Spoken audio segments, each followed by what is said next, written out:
I was sitting on the edge of my own sofa, hands clasped, staring at a woman I did not know. She was curled up in a pale blue silk dress, blonde hair fanned across the pillow, breathing slow and even. The apartment smelled like red wine and jasmine perfume.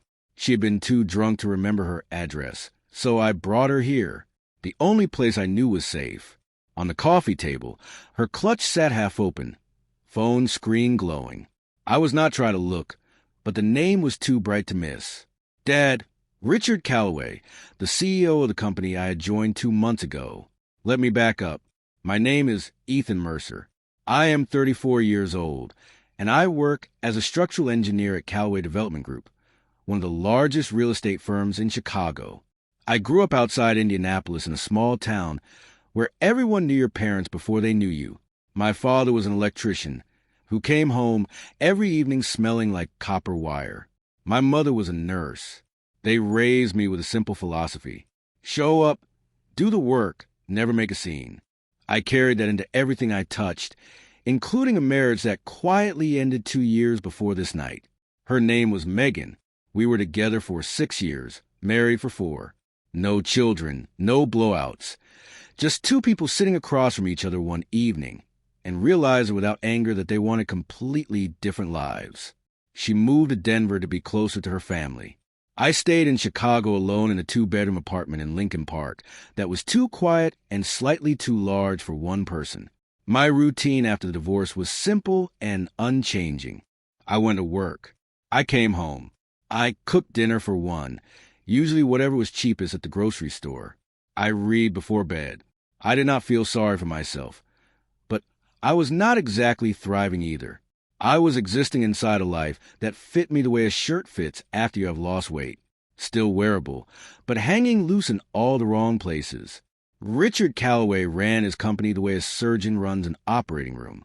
Precise, exacting, and with zero tolerance for anyone who could not keep pace. He was famous in the industry for firing people mid-sentence if he caught a whiff of incompetence. I had been there 2 months and was still deep in my probation period, still proving every morning that I deserved the desk they gave me. The only person I was close to was Marcus, another structural engineer on my team who had been there 3 years. Marcus was loud where I was quiet. He had made it his mission to drag me out of the apartment at least once a week because, in his words, I was turning into furniture. That Friday, Marcus insisted we go to a rooftop bar in River North. I told him I was tired. He told me I was always tired, and that was exactly the problem, so I went. The bar was packed, music thumping through the floor, string lights swaying in the breeze off the lake. I nursed an IPA in a corner near the railing, already planning my exit. Then I saw her far end of the bar alone. Blonde hair, tangled pale blue silk dress that seemed out of place in the casual crowd, holding what looked like her 4th or 5th cocktail. Her eyes were red. The bartender caught my eye and nodded in her direction, the universal signal for, "Is she with you?" I shook my head, but I walked over anyway. She looked up with glassy eyes. I didn't ask for a babysitter. I told her I was not applying. When she tried to stand, her heel caught the edge of the stool, and she stumbled. I caught her elbow before she went down. I asked where she lived. She shook her head, words slurring together. Something about a high floor and a doorman, but no street, no building name, nothing I could type into a GPS. I stood in the parking lot under the streetlights with a drunk stranger who could not remember her own address. 2 choices: call an Uber to the nowhere or take her to the only safe place I had, my apartment, 3 miles away. I chose the second option and immediately hated myself for it. Not because it was wrong, but because I knew exactly how it would look to anyone watching. I drove back to Lincoln Park in silence, her head against a passenger window, breath fogging the glass. I helped her up the stairs, guided her to the sofa, set a pillow under her head, draped a thin blanket over her shoulders, and placed a bottle of water and 2 Advil on the coffee table next to her clutch. That was when the phone screen lit up inside the half-open bag. Dad, Richard Calloway.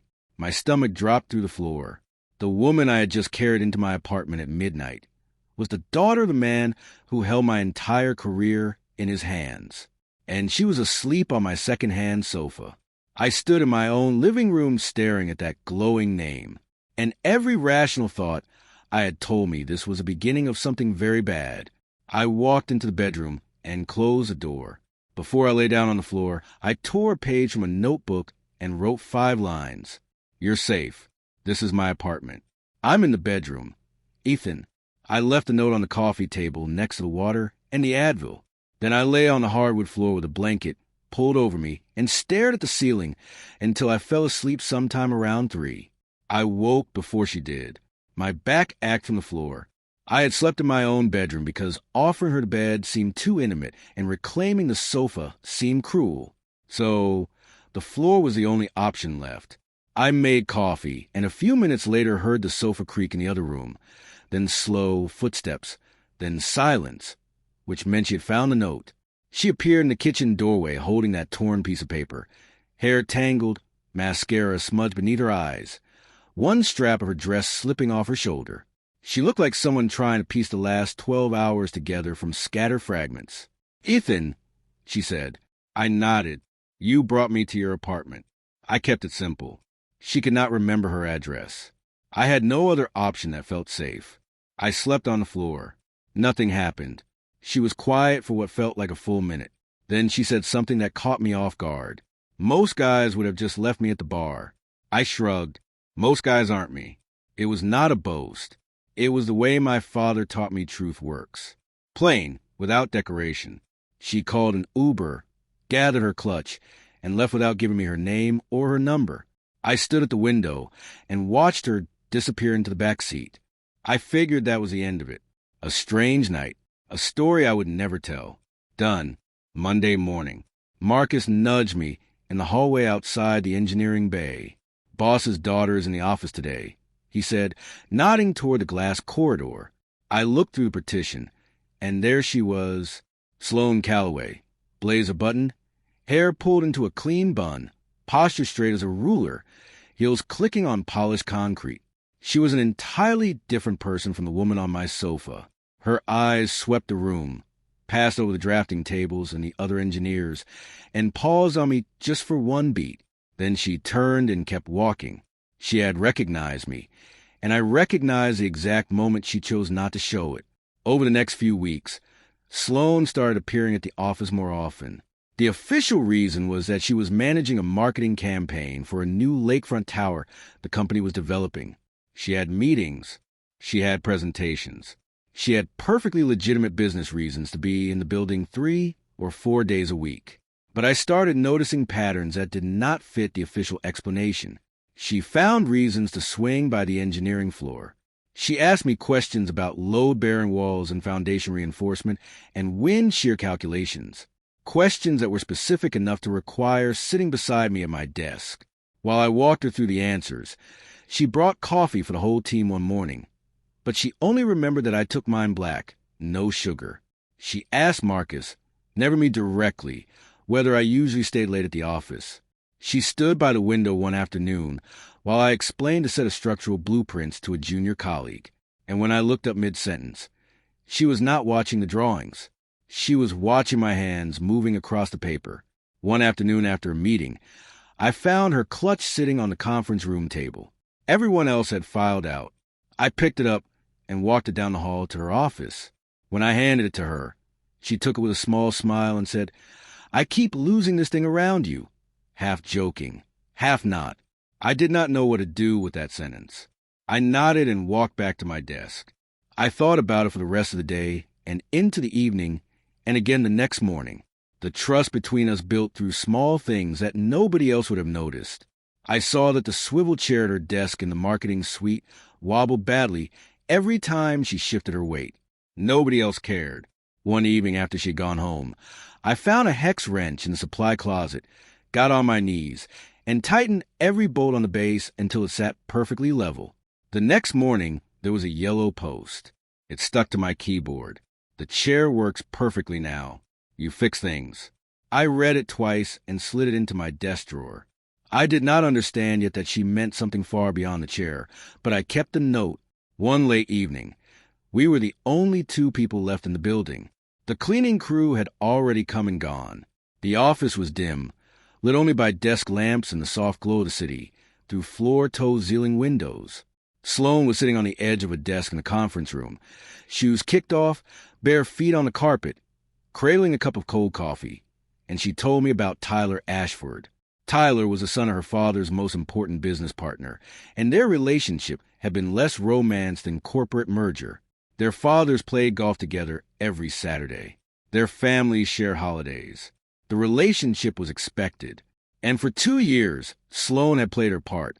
But Tyler was controlling, possessive, and jealous in a quiet, dangerous way that does not leave visible marks, but scars you from the inside. He tracked her location on her phone. He decided where they ate and who they socialized with. He treated her not as a partner, but as a possession, a line on a spreadsheet he managed. The night at the rooftop bar, she told me, was the night she had finally ended things with Tyler for good. She had told Tyler it was over that afternoon, and he had not taken it with any grace at all. She went to the bar alone that night because she did not know where else in the world to go. I wasn't just drunk that night, she said, staring at the floor. I was free for the first time in 2 years, and the first person I met was you. I did not know what to say to that. The weight of it settled into my chest and stayed. A few days later, Richard called me into his office. The meeting was about the lakefront project technically, but before I made it to the door, he stopped me. I keep my work and my family separate, Mercer, he said, watching me over his reading glasses. I expect everyone else to do the same. It was not a question. It was not quite a threat, but it landed like a nail driven clean through wood, and the message was impossible to miss. I did not look toward the marketing wing for the rest of the week. Marcus noticed, too. You and the boss's daughter have a lot of scenes together lately, he said over lunch one day. I told him it was nothing. Work overlap. He gave me the look of a man who has been lied to many times and has long stopped pretending to believe it. Sure, he said, work overlap. I changed the subject. But that night, alone in my apartment, I stared at the sofa where she had slept and asked myself what exactly I thought I was doing. One evening, walking to the parking garage after a late shift, Sloane fell into step beside me. The corridor was empty. Our footsteps echoed. Why did you bring me to your apartment that night? She asked. You could have called a cab, dropped me at a hotel. Anything. You asked me to take you somewhere safe. I said that was the only safe place I knew. She looked at me for a long time. Longer than was comfortable, longer than you look at someone you think of as just a colleague. Then she said very quietly, I did not sleep well that night or the one after it. Then Tyler came back. He walked into the Callaway Group office on a Tuesday morning under the polished banner of a partnership meeting, tall and clean-shaven, wearing a suit that cost more than 2 months of my rent. He had that prep school confidence, the kind born from never hearing the word no, the kind that fills a room before the person even opens his mouth. He shook hands with everyone in sight. He smiled like a man who already owned the building and was simply being gracious about it. But the moment he saw Sloane standing near my desk, reviewing a set of drawings I had printed for her, that smile vanished for a fraction of a second before snapping back into place. Nobody else in the room caught it. I did. Tyler had not come for business. He came to reclaim what he believed was still his. And the weapon he chose was not a lie. It was something far more dangerous. It was the truth, methodically stripped of every piece of context that made it decent. It started in Richard's office. I was at my desk, close enough to hear every word through the open door. Tyler stood in the doorway, leaning against a frame with the relaxed posture of a man who had rehearsed his concern in front of a mirror that morning. Richard, he said, his voice pitched just loud enough to travel. Did you know some guy from your engineering team took your daughter to his apartment in the middle of the night? He let the words hang in the silence. He did not add details. He did not soften it. He did not need to. Those words arranged in exactly that order did all the damage by themselves. The context. A drunk woman who could not remember her address. The water on the table. The note that said she was safe. The man who slept on his own floor so a stranger could rest. All of it was surgically removed. What remained was the worst possible version of the story, and Tyler knew precisely how powerful that version was. Richard looked up slowly from his desk. His expression did not change, but his jaw tightened. Tyler let his gaze drift through the glass wall in my direction. I sat perfectly still, pen frozen over a set of structural calculations, my pulse hammering in my ears. Later that same day, Tyler found me alone in the hallway near the break room. He had done his homework. He had somehow obtained security camera footage from my apartment building. 12 seconds of grainy video showing me guiding a stumbling Sloan to my front door at 12:15 in the morning. No audio, no context, no note on the coffee table, no bottle of water. Just a man and a visibly intoxicated woman disappearing into his apartment in the middle of the night. A drunk girl in your apartment at midnight. Tyler said, leaning against the wall with his arms crossed, his voice calm, almost conversational. You know exactly how that looks, Mercer, and so will everyone else. The casualness was deliberate. The friendlier the tone, the harder the threat lands, because it makes the destruction sound like a reasonable observation rather than an attack. I did not respond. My jaw was locked tight enough to feel my nerves grinding together. My hands were curled at my sides, fingernails pressing half moons into my palms. But I said nothing because anything I said would become ammunition. Another sentence he could strip of its context and aim like a weapon. I had already watched him do it to the truth about that night. I was not going to hand him more material. Tyler sent the hallway footage to Richard that afternoon. Within the hour, I was sitting across from the CEO in his corner office. Richard had the clip pause on his laptop, frozen on the exact frame where my hand was on Sloane's waist, steadying her through the doorway. He was not angry exactly. He was something more complicated. And worse, he was a father watching a piece of evidence that confirmed his deepest fear, while trying with everything he had to hold his judgment long enough to hear the other side. Explain, he said. One word. Then now I told him everything. She could not remember her address. I had no other option that felt safe. I put her on the sofa, set water and Advil on the table, wrote a note explaining where she was and where I was, and then slept on the floor of my own bedroom with the door closed. She left by Uber the following morning. Nothing happened. Nothing would ever have happened. I did not know who she was until her phone lit up with his name after she was already asleep on my couch. Richard sat with that for a long time. The kind of silence that stretches until you become aware of the ventilation humming in the ceiling and the traffic 12 floors below. Then he said, I'll ask Sloane. You should, I said, but the damage was already done. The next morning, Richard reassigned me. I was moved to a renovation project on the south side, 40 minutes from the main office, a job that had nothing to do with the lakefront tower, nothing to do with marketing, and nothing to do with Sloane. Marcus stopped by my new desk that afternoon. You got exiled, man, he said quietly. I nodded. There was nothing else to say. The truth had been on my side the entire time, but Tyler had ensured arrived in Richard's office stripped of context, and a truth without context is not really the truth at all. It is just an accusation wearing a better suit. Sloane found out what happened, and she did not accept it quietly. She walked into her father's office that same afternoon, and she closed the door behind her. I was standing in the hallway when it happened. I could not make out the words through the wall, but the tone carried perfectly, and it was not pleading. It was not begging. It was anger controlled and precise and unwavering. The voice of a woman who had spent 2 years being spoken about and decided and arranged, and had finally chosen to speak for herself on her own terms. When she walked out 10 minutes later, her eyes were red, but her posture was perfect. Back straight, chin up, shoulders squared. She passed me without looking over. She did not need to. Tyler found me one final time in the parking garage that evening. He was leaning against his car, arms crossed, wearing the easy smile of a man who believed he had already won. She'll get bored of you, he said, glancing at his watch like the conversation was beneath his time. She always does. I looked at him for a long moment. Then I opened my car door, sat down, started the engine, and pulled away without uttering a single word. My hands were shaking on the steering wheel the entire drive home. Not from fear, but from the exhausting effort of keeping every single thing I want to say locked behind my teeth. 2 days later, an inter-office envelope arrived at my new desk on the south side. Inside was Sloane's clutch, and tucked inside the clutch, folded into a careful square, was a piece of paper with 5 words in her handwriting. I'm not losing this one. She was not talking about the clutch. I knew that, and for the first time in weeks, something tight behind my ribs, quietly unclenched. 2 weeks went by. I did not see Sloane. She did not call. She did not text. I did not reach out.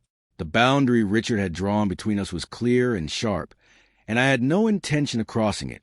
I buried myself in the South Side renovation, throwing every hour into concrete specs and load calculations, trying not to think about her, which meant I thought about her constantly during my morning commute. During every quiet lunch, I ate alone at my new desk. During every evening I spent in the apartment, sitting on the sofa where she had slept, staring at the cushion that still held, somewhere deep in its fabric, the faintest ghost of jasmine perfume. Then one Thursday evening, the doorbell rang.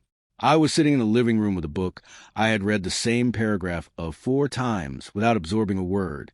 I opened the door and there she was, Sloane, no makeup, hair loose around her shoulders, wearing an oversized hoodie that swallowed her frame and a pair of old jeans. She was holding a brown paper bag from the Thai place 3 blocks down the street.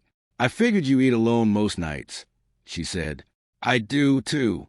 We sat on the floor of the living room, because my dining table was buried under structural drawings and project binders and an empty coffee mug I had not bothered to wash.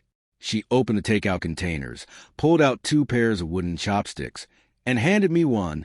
We ate pad thai and green curry sitting cross-legged on the hardwood, the same hardwood where I had lain on a thin blanket the night.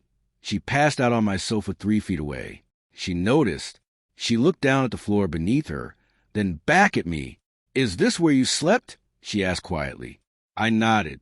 She went still for a long time after that, eating slowly, turning something over in her mind.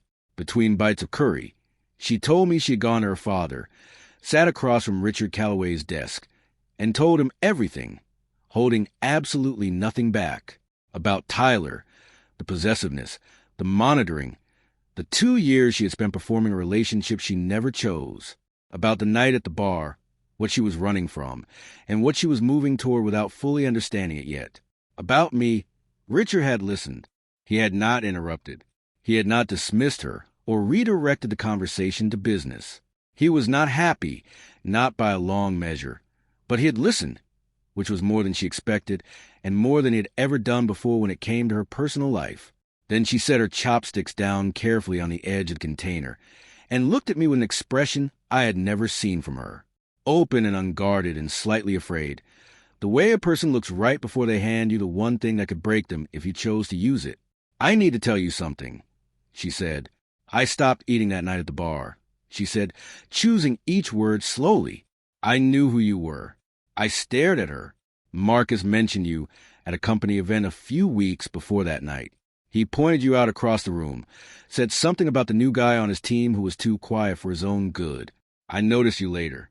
I looked you up in the company directory. I found your photo. I read your project history. And I thought about you more than I should have." She paused. "I didn't go to that bar randomly, Ethan. Marcus had mentioned to someone in Tyler's circle that your group was going out that Friday night. I went because I knew you would be there. I went because of you. You knew. I said I knew your name. I knew your face. I didn't plan to get drunk. I didn't plan for you to bring me to your apartment. But I planned to be in the same room as you. And I am not going to sit here on this floor and pretend that was some kind of accident." I sat there with chopsticks in my hand and cold noodles on my lap, looking at the woman who had just told me that the most chaotic night of my recent life had not been random at all. She had come looking for me. The reason she gave the world, drowning the end of Tyler in cocktails, was true, but beneath it was a second truth she had carried silently for months. She wanted to be near me, and through a chain of events neither of us could have predicted or controlled, she had ended up unconscious on my sofa, and I had ended up on the floor. And now here we were in the exact same room, sitting in the exact same spots, with the truth finally on the table between us alongside the empty takeout containers. "If we do this," I said slowly, "your dad could fire me. You understand that?" She looked at me without blinking. "If he fires someone for being decent to his daughter, that says more about him than it does about you." I did not kiss her that night. We washed the dishes side by side at the narrow kitchen sink, shoulders closed, but not quite touching, steam rising from the hot water, neither of us saying much. She left a little after 11. At the front door, she turned back and gave me a small, deliberate smile. "I left my clutch on your kitchen counter," she said on purpose. Then she walked down the stairs, and I closed the door and stood there with my hand on the knob, not moving, just breathing, feeling something I had not felt since before the divorce. The quiet, terrifying possibility that my life might still hold a direction I had not planned for. The first month was quiet and careful and entirely ours. We kept everything private, not because we were hiding, but because what was growing between us did not yet belong to anyone else. I cooked. Sloane brought wine. She would arrive after work, slip off her shoes at the door, and curl into the corner of the sofa. That same second-hand sofa where she had slept as a stranger, laptop balanced on her knees, reviewing marketing reports while I spread structural drawings across the living room floor and worked on calculations with a pencil behind my ear. Slowly, without either of us naming it, that sofa became the center of everything. It was where she read in the quiet hours after dinner, where we watched old movies on Saturday nights with the lights off and the city glowing amber through the window, where she fell asleep against my shoulder on the evenings.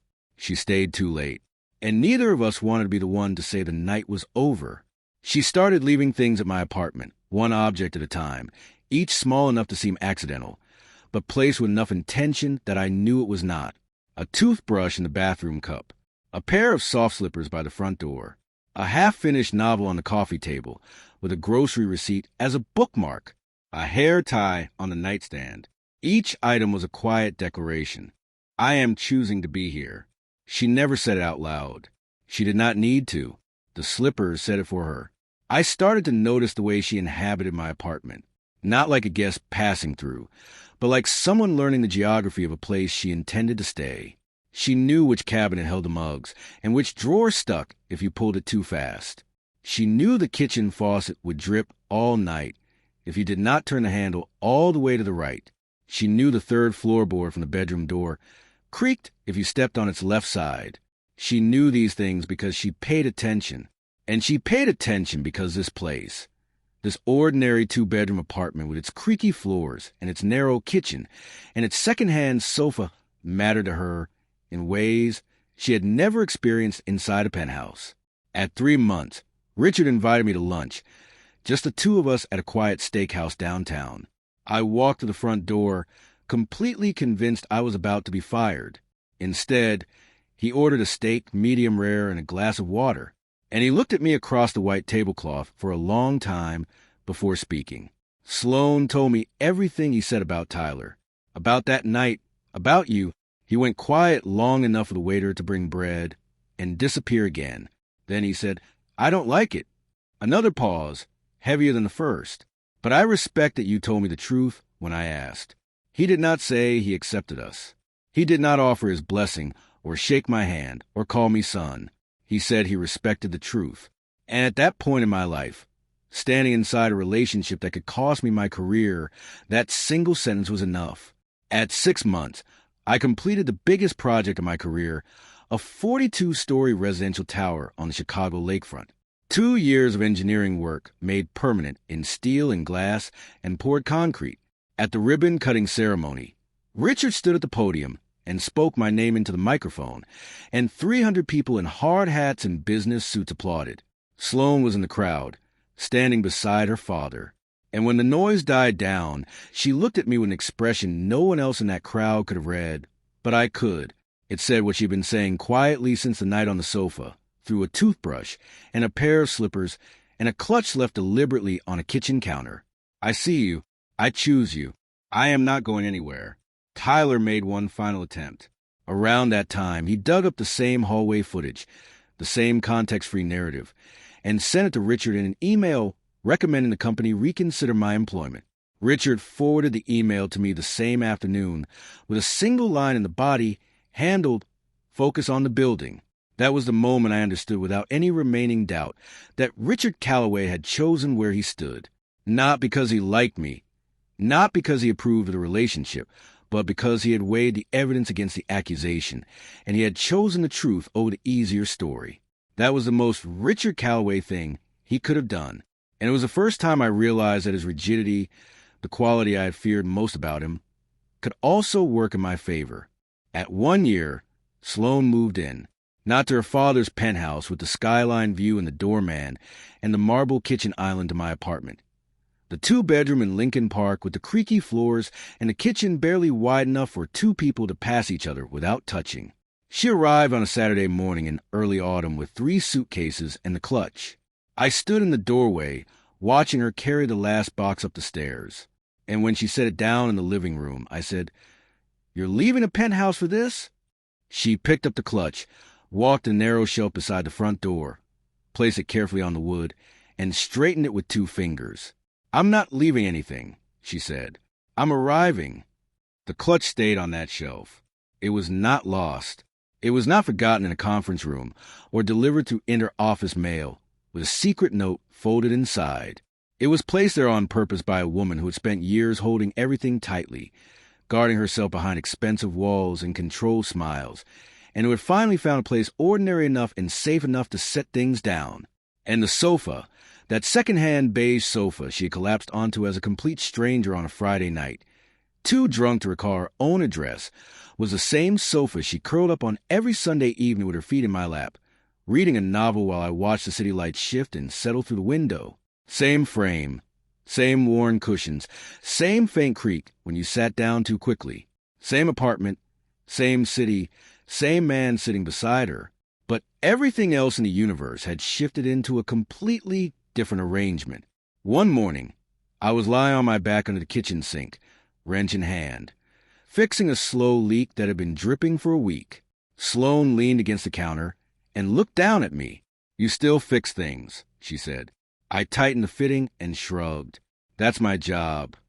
She shook her head slowly. "No," she said. "That's who you are." Sometimes I think about that night. I sit on this sofa, our sofa now, and I let myself travel back to the version of me who sat on its edge with his hands clasped together, staring at a stranger in a pale blue dress, watching her phone light up a name that could have ended everything. Every instinct I had told me to walk away. "This is not your problem, Mercer." In the morning, pretend it never happened, but I stayed long enough to put a bottle of water on the table. I stayed long enough to write a note that said she was safe. I stayed long enough to sleep on the floor of my own bedroom, so that a woman I had never met could rest without fear. That small moment, the water, the 2 Advil, the 5 words on a torn piece of paper, that is what changed everything. Not because I am a particularly good person, but because sometimes life does not need you to do anything heroic. It just needs you to stay one more minute and let someone know they are not alone. She came into my life disguised as a stranger who needed somewhere safe. I gave her my sofa. She gave me back everything I did not know I had lost. If you have ever stayed when every instinct told you to leave, I want to hear about it. Tell me your story in the comments. And if this one made you feel something, hit that like button, subscribe, and turn on notifications because I bring you a new story every single week. Have you ever helped a stranger only to realize that person changed your entire life? And if you were in my shoes that night, would you have brought her home or would you have left her at the